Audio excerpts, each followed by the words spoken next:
Hey guys, welcome back to Steel City Sports. So today we're going to be reviewing the Saturday slate of games from the NFL Wildcard round. Of course, we had the Chargers and the Texans and my Steelers versus the Ravens. So I've got a lot to say about these games.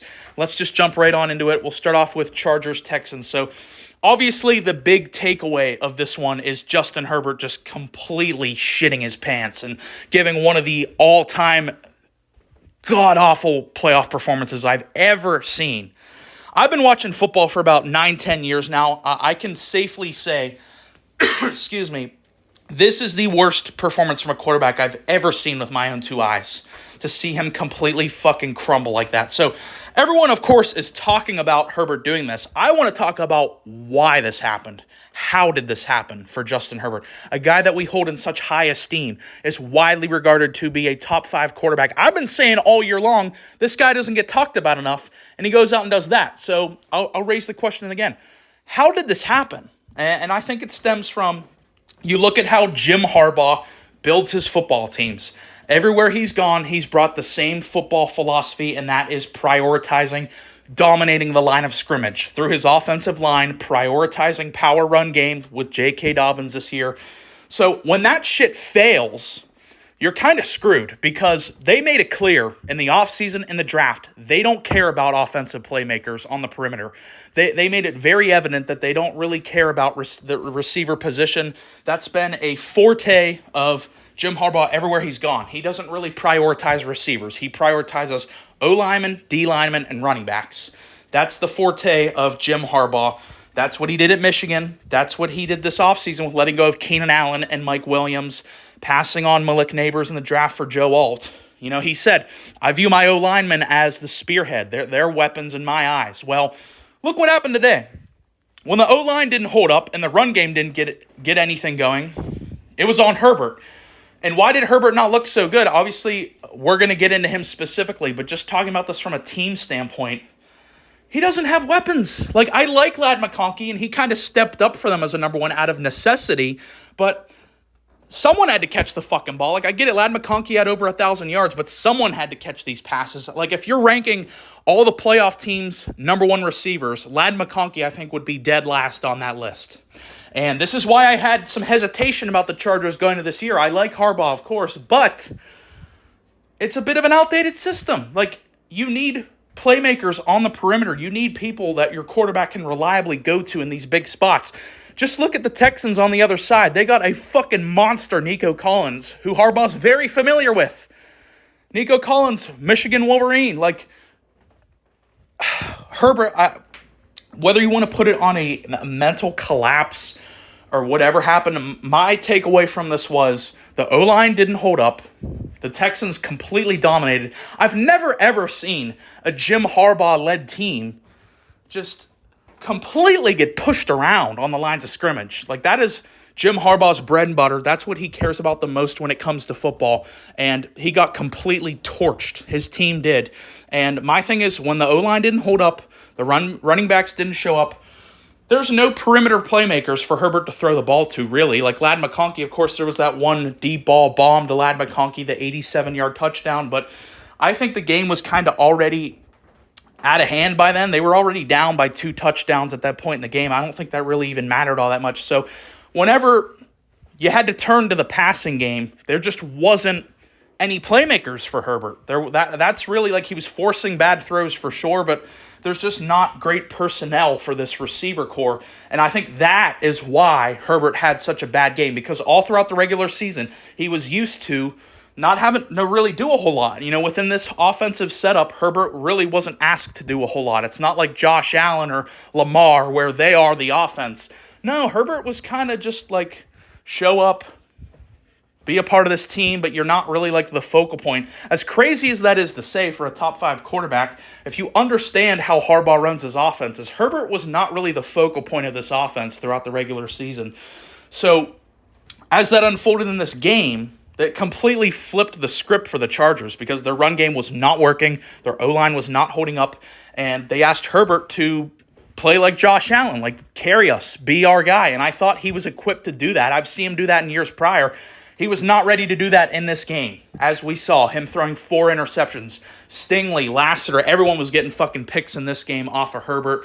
So, my final conclusion for the Chargers is they have to go get a number 1 playmaker. They can't do this bullshit of we don't care about receiver.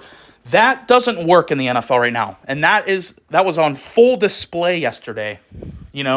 Especially when you flip to the other side with the Texans where Nico Collins has such a fucking dominating performance. So the Chargers, you got to get past this. Like Harbaugh, you got to adapt. You got to get past this philosophy of we don't need to prioritize receiver.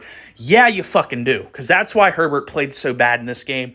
And I'm not trying to say this to give Herbert a pass. He should be blasted for this. Anytime you throw 4 picks, you deserve a shit ton of blame, and he's going to get it. I'm interested to see what the media is going to say about this. They're going to shit on him relentlessly. I know it's going to be a long offseason for Justin Herbert. I've ranked Herbert in the top 5 year in, year out the past couple of years. We're going to have the conversation, especially after these playoffs play out, is Herbert still a top 5 quarterback? Because I don't know if I can consider him a top 5 quarterback now after what we just saw yesterday. I mean, like I said at the beginning of this video, this was the worst performance I've ever seen from a quarterback in a playoff game, ever. So now we can move on to the next game. Before I do, I got to give big props to the Houston Texans. I know we talked a lot about the Chargers in this one, but really quickly, let's sing the praises of the Houston Texans. That fucking defense. Wow. I mean, so criminally underrated by me especially. I liked a lot of their defensive personnel. I didn't see this coming. If their defense plays like that throughout the playoffs, they can make a real fucking run. That defense playing at that level, they can beat any fucking team in the National Football League. They have so many high-end players on that defense. Stingley, Lassiter, Will Anderson, Daniil Hunter, all these guys are super high-end level guys. They were all bringing their A game yesterday. CJ got off to a slow start. CJ wasn't even that phenomenal. This was really more, I think, a standout for the defense. CJ did his job. He threw 1 touchdown. He threw 1 pick. He was kind of mediocre in this one. CJ had a really rough start to this game. The offense was not very good to start off. But as the game went on, started getting Nico more involved. Joe Mixon had a good game. But the big takeaway for Houston is their defense showed up and fucking crushed Herbert. So that's my take for that game between the Chargers and the Texans. Now we can move on to a game I'm not really looking forward to talking about, my Steelers versus the Ravens. So if you're someone who didn't watch this game, you just looked at the final score, you were looking through the stats, you were like, oh, this was kind of a competitive game, the Steelers put up a good little fight. That wasn't the case. If you watch this game, you know what I'm talking about. This was a fucking slaughter of the Pittsburgh Steelers. This game was 21-0 at halftime in favor of the Baltimore Ravens. This fucking defense is the highest paid defense in the NFL. Did not show up to play whatsoever. I'm so frustrated of this defense. How many times did Lamar Jackson just fucking effortlessly run up the middle for a first down? Where our offense has to fucking scratch and claw to get 5 fucking yards. Lamar Jackson on every other play is running wide open. Why isn't there a fucking spy on Lamar Jackson? You think the Steelers would know how to play Lamar Jackson? That's what they always talk about. Oh, divisional matchups, they know each other's personnel. Why the fuck isn't there someone on Lamar the entire game? I can't tell you how many fucking times Lamar Jackson is just effortlessly running for 8, 9, 11 yards here, there. No one can tackle. No one can fucking block. No one can guard. This defense is so overrated. I'm sick and fucking tired of this team. I'm so done with this football team. So I'm not really going to break this game down play-by-play or whatever. I just have to get some of these thoughts out there because I'm being honest with you guys. I would rather win 2 games next year than run back this squad. That's where I'm at right now. Maybe it'll change. Maybe I'm just really pissed off right now. Maybe I'll cool down as time goes on. But how I'm feeling right now, I would rather fucking fire everyone, trade everyone, and just start over. Blow this fucking team up. It's the same fucking product year in and year out. We had Mitch Trubisky, Kenny Pickett, and Mason Rudolph last year. We won 10 games. We get rid of all those guys. We bring in Russell Wilson and Justin Fields. How many games do we win? 10. It's the same fucking team. Every year, it's the same product. Year in, year out, there's no change. It's so stale. This is the highest paid defense in the NFL, and they get fucking shredded. They go out there and play like that. Just completely fucking pathetic. Totally embarrass themselves against the Baltimore Ravens. This defense sucks. I'm so done with this defense. The offense is like straight out of 1985. It's so fucking stale and outdated. The players suck. The O-line's terrible. Russ waits. The last couple games, you go over the last 5 games we played, we lost. The same fucking thing happened in each one of those games. We wait till, I don't know why, we wait till the second half to start playing the game.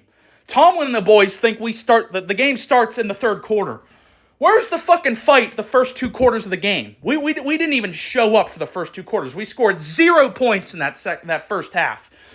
This isn't the 2023 Ravens defense. Their defense hasn't been good all year long. Their secondary sucks. Marcus Williams wasn't even playing in this game. And they put 0 points up. 0!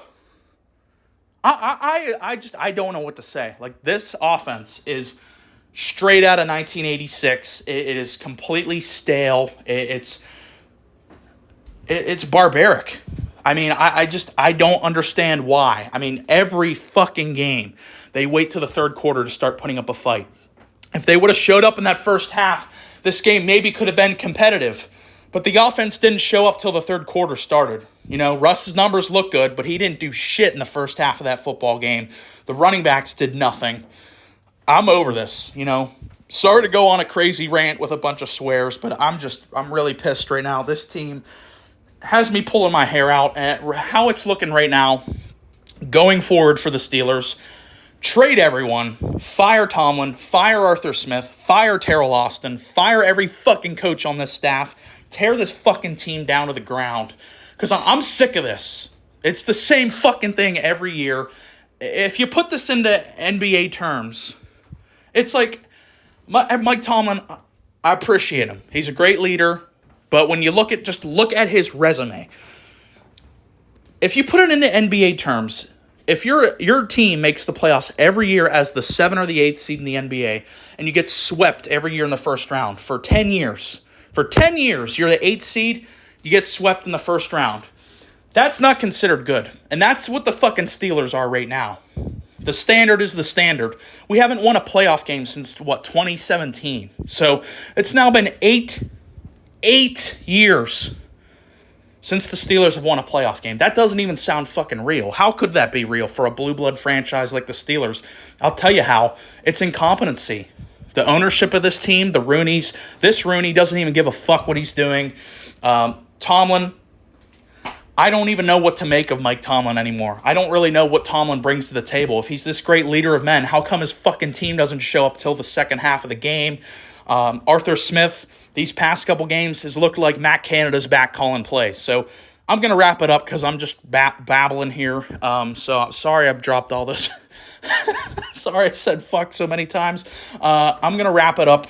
Of course, today we have the Sunday slate of games. We got the Broncos-Bills starting here in about an hour, so we'll be making reactions to all the games today. If you still didn't see my video where I predicted all the games, you can go check that out. Obviously, I got the Chargers-Texans game wrong. I didn't get this Steelers one wrong. I knew we were going to fucking lose. I just didn't know it would be that pathetic. So definitely stay tuned. We're going to be making videos all day long. We're going to be watching football all day long. So if you made it this far in the video, appreciate you listening. Please like and subscribe.